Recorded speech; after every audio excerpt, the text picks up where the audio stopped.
Reforma eleitoral. Os pontos aprovados na Câmara e no Senado vão ser promulgados, como a gente disse, pelo Congresso, ainda sem data marcada. Assunto para o nosso comentarista de Política e Economia, Ricardo Caldas, ao vivo lá de Brasília. Professor, sua análise dessa emenda constitucional, a retirada das coligações, é o fato mais marcante nisso? Boa tarde para o senhor. Boa tarde, Braga. Boa tarde a todos que estão nos assistindo. É um dos aspectos mais, vamos dizer assim, mais impactantes, mas há outros também importantes. Por exemplo, a mudança do cálculo da sobra eleitoral é muito importante, porque pelo texto como foi aprovado, para você concorrer às sobras, você tem que ter tido, no mínimo, 80% dos votos. Então, isso deixa de fora muitos partidos pequenos. E aí, com isso, você pretende fortalecer os grandes partidos. Então, eu diria que o espírito dessa reforma, dessa PEC, é justamente a ideia de que a gente deve fortalecer os partidos existentes, os grandes partidos, deve evitar a proliferação de pequenos partidos e partidos de aluguel. Eu acho que essa que é a grande mensagem que foi aprovada no Senado. Agora, professor, quando se diz que os votos para mulheres, negros e indígenas vão contar em dobro, a gente tem um artigo na Constituição que diz que todos são iguais perante a lei, mas para a eleição, então, não vai ser, né?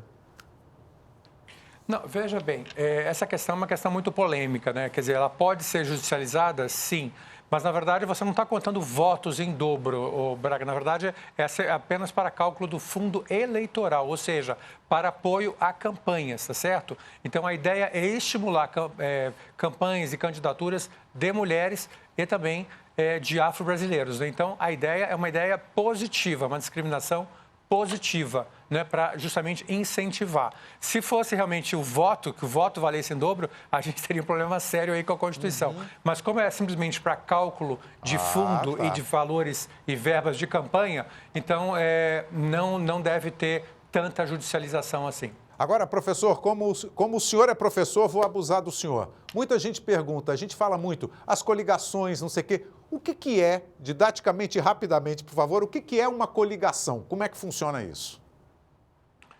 Bom, a ideia da coligação é quando um conjunto de partidos, né, 2 ou mais, né, se reúnem em busca de um mesmo cargo. Nesse caso aqui, a gente está discutindo as coligações para campanhas proporcionais, né? Ou seja, estamos falando de vereadores, deputados estaduais ou distritais, no caso de Brasília, DF, e também deputados federais. Então, a ideia era que você soma vários partidos, né? Os partidos se alinham, né, com coligações e nominatas, né, mais ou menos combinadas, então você faz um cálculo global para a coligação. Então, isso faz com que alguns pequenos partidos acabem pegando carona em bons candidatos e, com isso, aumentem a sua votação por fazer parte de uma grande coligação. Então, essa ideia foi retomada pela Câmara dos Deputados, justamente para preservar alguns partidos que estão ameaçados de não voltar para o Congresso nas próximas eleições, nas eleições do ano que vem. E a ideia no Senado foi justamente oposta.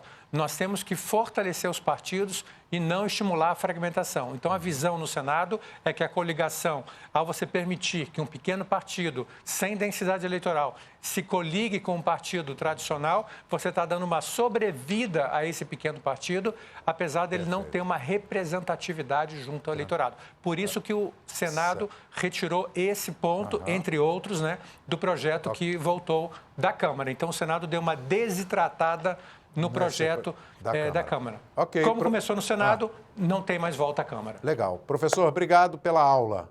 Um abraço. Até amanhã.